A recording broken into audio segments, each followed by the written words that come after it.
Now listen to part of a lecture on the topic you just read about.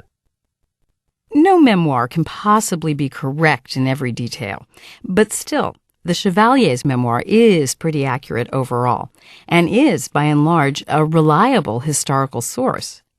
Let's look at the accuracy of the 3 episodes mentioned in the reading.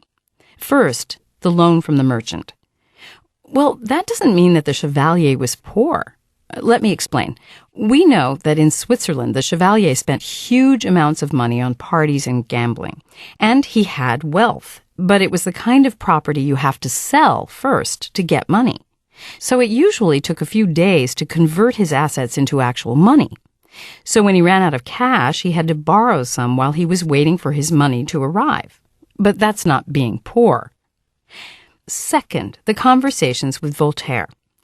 The Chevalier states in his memoir that each night, immediately after conversing with Voltaire, he wrote down everything he could remember about that particular night's conversation. Evidently, the Chevalier kept his notes of these conversations for many years and referred to them when writing the memoir. Witnesses who lived with the Chevalier in his later life confirm that he regularly consulted notes and journals when composing the memoir.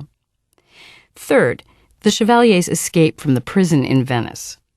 Other prisoners in that prison had even more powerful friends than he did, and none of them were ever able to bribe their way to freedom, so bribery hardly seems likely in his case. The best evidence, though, comes from some old Venetian government documents. They indicate that soon after the Chevalier escaped from the prison, the ceiling of his old prison room had to be repaired. Why would they need to repair a ceiling unless he had escaped exactly as he said he did?